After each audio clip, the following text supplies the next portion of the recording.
Bonjour mes enfants. Alors, je continue le cours concernant la décomposition de la matière organique, ou plus précisément le glucose, par respiration et fermentation pour produire l'ATP. Après avoir détaillé les différentes phases ou étapes de la respiration cellulaire, alors je vais soulever un problème concernant le nombre d'ATP produits après respiration cellulaire. Donc le problème, c'est le problème du nombre d'ATP produits suite à la décomposition d'une molécule de glucose par respiration. Alors il y a un bilan qui donne 38 ATP par décomposition d'une molécule de glucose ou bien 36 ATP. Alors comment expliquer 38 ou 36? Je vais l'expliquer dans la fiche suivante. Alors vous avez ici deux colonnes, une colonne qui va expliquer comment la décomposition du glucose produit-elle 38 ATP, sachant que les cellules qui produisent 38 ATP par décomposition du glucose, on peut citer le foie, les reins et le cœur. Alors comment expliquer 38? Eh bien, tout dépend du transport des données H+, qui ont été produits au cours de la glycolyse. Alors vous avez ici la phase de glycolyse qui produit donc deux NAD HH+. Alors ces deux NAD HH+, qui sont produits au niveau du hyaloplasme ou cytosol, alors ils sont véhiculés, transportés à l'intérieur de la mitochondrie, ils passent à travers la membrane externe et la membrane interne, et là, au niveau de la membrane interne, il y a des protéines navettes. Alors, on ne veut pas expliquer avec détail ou avec une précision extrême parce que ça dépasse le niveau du baccalauréat comment s'effectue ce transport. Mais sachez que les mécanismes sont tellement complexes qu'on peut les simplifier comme suit. Alors, les deux NAD HH+, chez ces types de cellules sont véhiculés directement sans subir aucune modification. Il reste des NAD HH+. Alors, une fois qu'ils rentrent dans la mitochondrie, ils vont être réoxydés par la chaîne respiratoire à la fin de la respiration. Alors, vous avez ici la glycolyse qui produit deux NAD HH+. Les deux pyruvates pentricis ils vont subir une reconversion en 2-acétylcoenzyme A. Ils vont produire deux autres pouvoirs réducteurs qui sont les deux NAD HH+. Alors, les deux cycles de Krebs vont produire 6 NAD HH+, avec 2 FAD-H2. Ressemble donc conclusion, si on fait le compte, alors avant l'intervention de la chaîne respiratoire des sphères pédonculées qui vont oxyder les transporteurs de protons et d'électrons qui sont notre FAD, on calcule donc le nombre dans ce cas-là pour ces cellules-là, on calcule le nombre de NAD FAD qui vont être oxydés. Vous avez ici les 6 NAD HH+, plus les deux qui sont produits au cours de la conversion de pyruvate en 2-acétylcoenzyme A, plus les deux NAD H2 qui n'ont subi aucune reconversion. Total, c'est que nous avons 6 plus 2 plus 2, nous avons un total de 10 NAD HH+. Alors, par contre, nous avons uniquement 2 FAD H2. Alors, ces FAD-NAD vont être oxydés pour produire les ATP. Nous avons expliqué avec précision comment s'effectue cette reconversion d'énergie NAD-FAD par intervention de la chaîne respiratoire pédonculée pour produire l'ATP.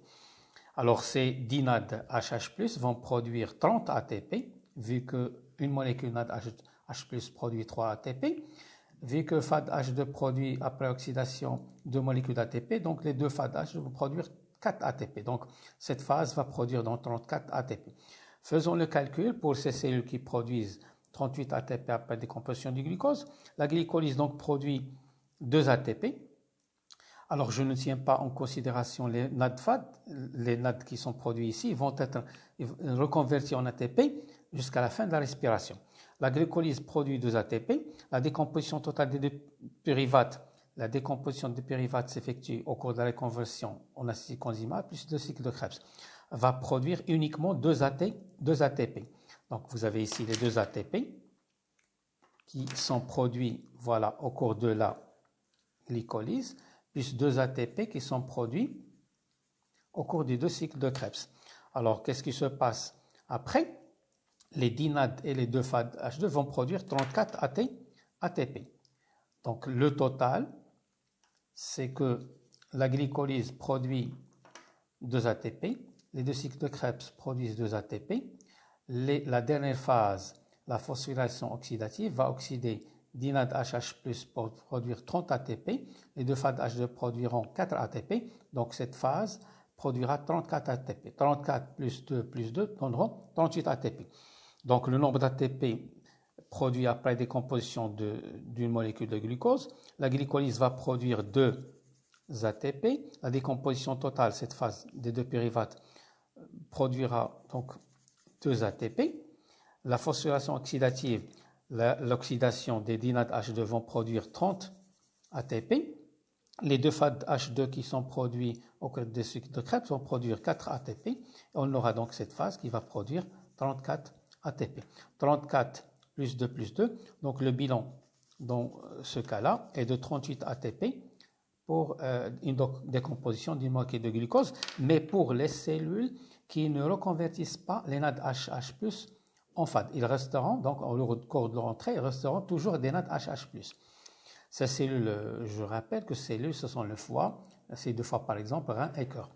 Le système est tout à fait autre chose, se passe d'une autre manière pour les cellules telles que le cerveau et le muscle squelettique que vous avez dans le programme. Le muscle squelettique ne produit que 36 ATP et pas 38.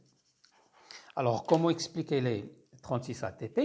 Eh bien, tout simplement parce que si vous comparez ici avec là, ici vous avez vu que les deux NAD H, quand ils pénètrent à travers la membrane, les protéines navettes ici ne le convertissent pas en, enfin, il reste NAD.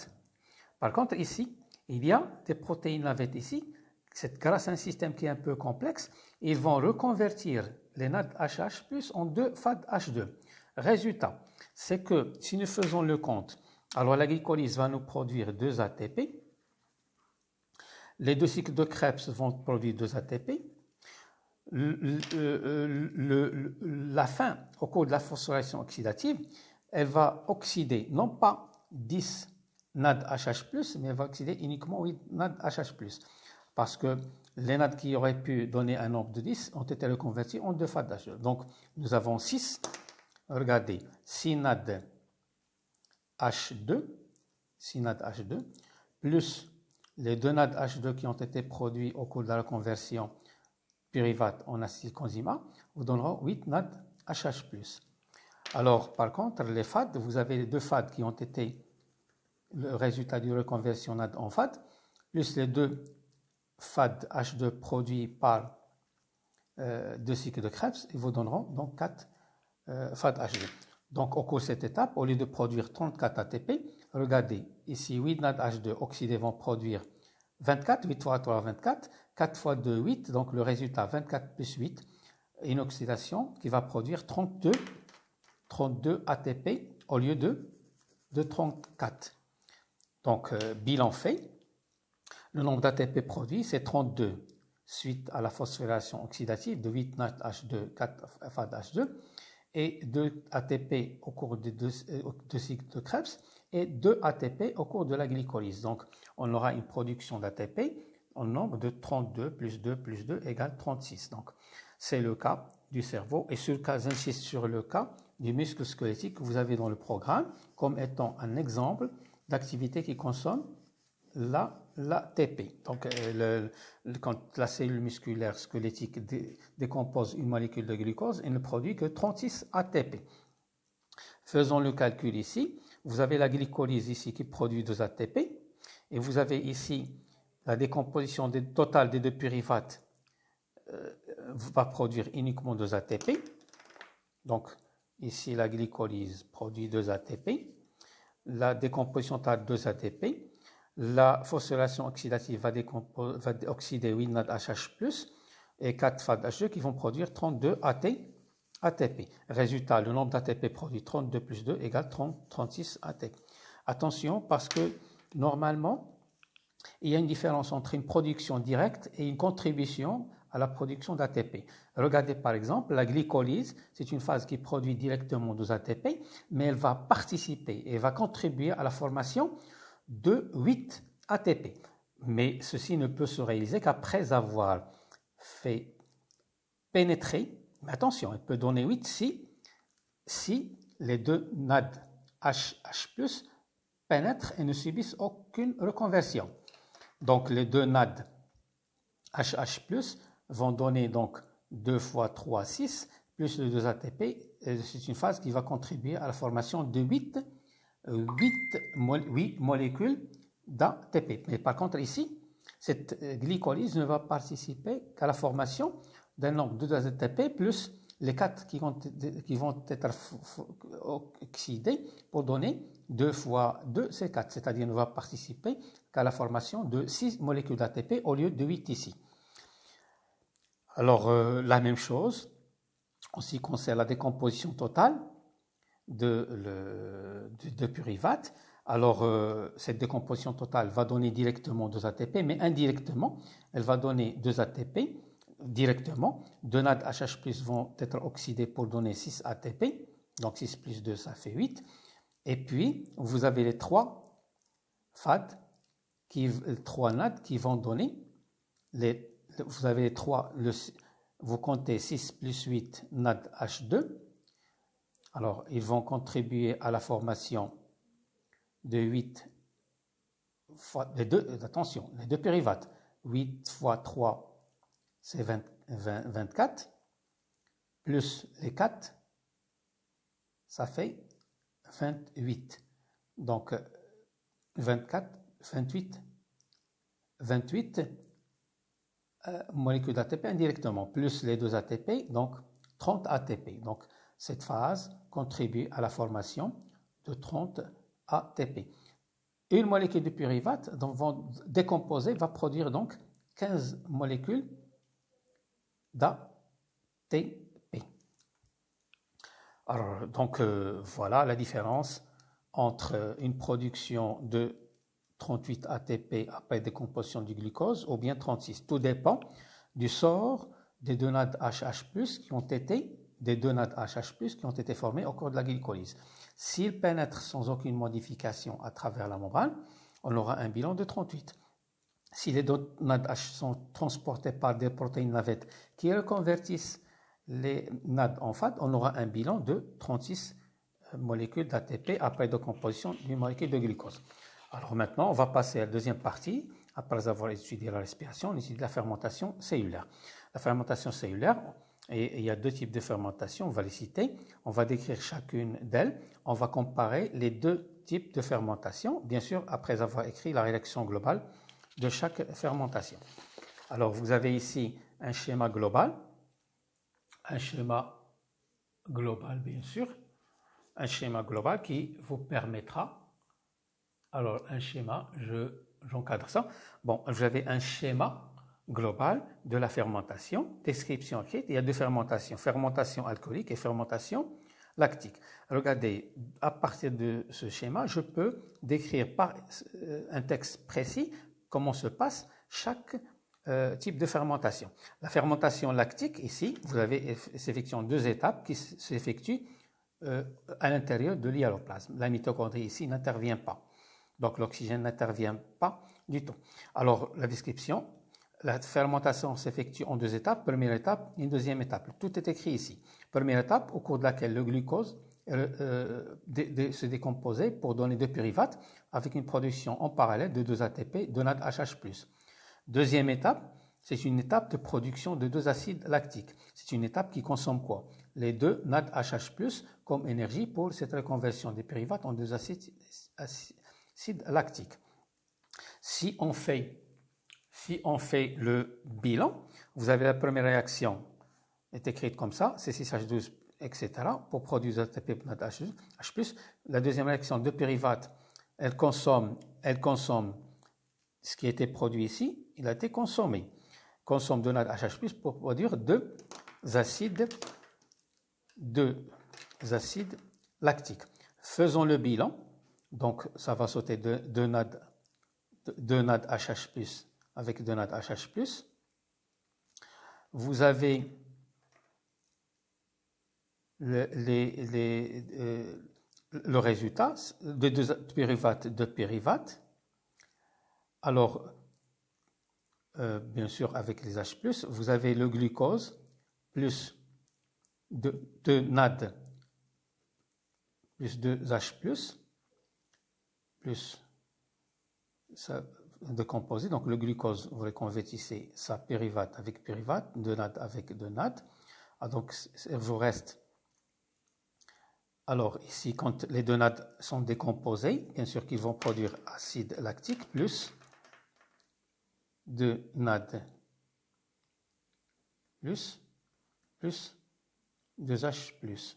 Alors je fais sauter 2H plus ici, 2H plus ici, 2 NAD plus. Le résultat, c'est que le glucose plus 2 ADP plus 2 PI, qui reste ici comme réactif, vous donne donc 2 ATP plus 2 acides lactiques.